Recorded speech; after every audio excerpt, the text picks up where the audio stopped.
Señores, seguimos con el programa y ahora vamos a nuestra sección 25 años. Hoy queremos recordar a un gran poeta argentino que murió hace unos años, como es Alberto Girri.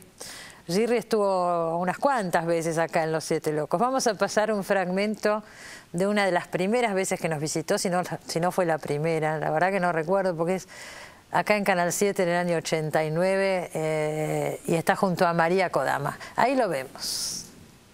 Cuando saco un libro, me saco un libro de encima. Esa es más o menos la sensación. Es decir, que el hecho fundamental de un libro es haberlo escrito.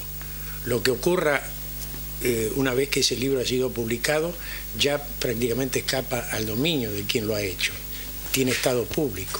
¿Y qué ocurre, perdóname, qué ocurre normalmente con tus libros? Porque vos, en Cuestiones y Razones, este excelente libro de charla que sí, sí, qué bueno es, en serio, realmente. Sí, es muy bueno. Y decís en un momento que considerás que tu poesía es hermética. Lo decís vos, ¿no es cierto? Claro, porque no digo exactamente eso, pero algo aproximado. No, perdóname, que intentás una poesía de tono predominantemente intelectual. Pero donde no están excluidas los elementos sensibles o emocionales. Pero se dice que tu poesía es hermética o intelectual, ¿no es cierto? Claro, hay un equívoco respecto de la palabra. Una cosa es oscuro y otra cosa es hermético. Hermético es por su propia definición algo que está cerrado, pero por el hecho de estar cerrado puede ser abierto, ¿no es cierto? En cambio, oscuro da la impresión de que es algo impenetrable por su propia naturaleza. Sin duda. ¿No es cierto? Sí. Por lo demás son términos, son ejemplificaciones un poco simplistas. Totalmente. Porque hay cosas que son notablemente, son brillantemente hermosas a pesar de ser oscuras. Y hay puerilidades que son de una claridad meridiana a la comprensión y que no tienen ningún interés. Sin duda. Como decía Gottfried Benn, se es o no se es el hombre indicado. ¿No es cierto? Hay quienes con una guía de ferrocarril, poniendo las palabras con que se señalan los horarios de los trenes, que ellos pueden hacer un poema admirable.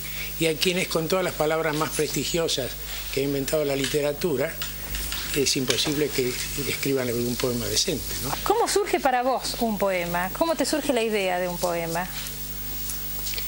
Eso es muy difícil de contestar porque es una elaboración consciente e inconsciente a la vez y puede partir de un hecho totalmente fortuito, una palabra oída al azar en la calle, una imagen, un recuerdo, una meditación sobre determinada circunstancia personal o no, una anécdota, ¿no es cierto? Y se produce un estado de concentración o de llamado de atención sobre determinadas cosas que hace que uno esté atento a eso.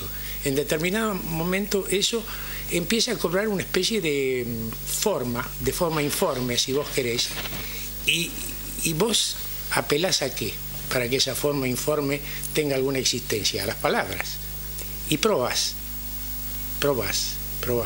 Y las palabras mismas te van indicando cuáles sí, cuáles no. O sea, que la literatura tiene dos aspectos. Un aspecto, digamos, original, en el sentido del impulso natural y originario de cada cual a escribir algo, y un aspecto que podríamos considerar que la literatura es un artificio, sí. Es decir, está hecha con palabras, y que las palabras se eligen, se prueban, se quitan, se ponen. Y hay una tercera instancia que es la más misteriosa de todas, que a cierta altura de la composición es el propio poema quien le dicta al autor las características que va a tener ese poema. Es un hecho intransferible y misterioso, pero se produce eso. Por eso que de pronto cuando uno está escribiendo algo cambia palabras sin saber por qué. Alberto, se sostiene, digo, y es sencillo verificarlo leyendo sus poemas y viéndolo, ¿no? Con ese aspecto de dandy, perdóneme usted esa palabra que ya casi está pero le gusta, en desuso. No me molesta. Pero que a mí me gusta mucho esa palabra. Digo, que usted es un exquisito, ¿no es cierto? ¿Cómo sobrelleva un exquisito un mundo tan imperfecto, tan lleno de imperfecciones y tan lleno de vulgaridades? Bueno, yo creo que el principio de la exquisitez es un principio que de dudosa aceptación. Puede ser un elogio o puede ser un símbolo de una negatividad. Siempre me acuerdo, para poner un ejemplo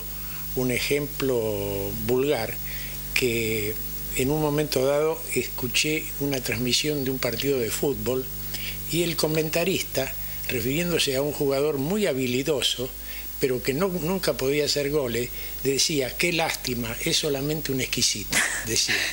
¿No? Perdón, una acotación brevísima, ¿de qué cuadro es? No, es que yo me había quedado pensando eso, no me lo imagino escuchando, viendo un partido de fútbol. No juego ni he visto un partido de fútbol desde que jugaba al fútbol en la calle hace más de 50 años. De modo que esas aficiones las he perdido completamente. En realidad, el mundo es uno mismo. Ese es el problema. El mundo está en uno. Me parece que la preocupación fundamental no es el de ser exquisito o no, que la distinción entre exquisitez y vulgaridad establece un dualismo que de hecho no importa y además no tiene un valor real. Lo que importa es la relación real con las cosas, de tal manera que uno, al aproximarse a algo o a alguien, trate de ver lo que eso es y no lo que a uno se le antoja que sea. Ese es el punto de vista del dandy, justamente, claro, que trata de verse a sí mismo con la mayor realidad y la mayor veracidad posible. ¿Qué ocurre? Que para ver bien algo hay que tomar cierta distancia respecto de ese algo. Y entonces por eso que otra de las características del dandismo es una suerte de distancia entre el observador y lo observado, ¿no es cierto? Por eso que yo en realidad no tengo ni he tenido demasiados conflictos con el mundo, salvo los habituales en cualquier persona. Bueno, ya sabe que si quiere ver la nota completa con Alberto Girri y María Kodama, puede hacerlo en nuestra página web, en la dirección que está apareciendo en este momento en pantalla. Vamos a un corte que nos queda un bloque todavía, ya volvemos, no se vaya.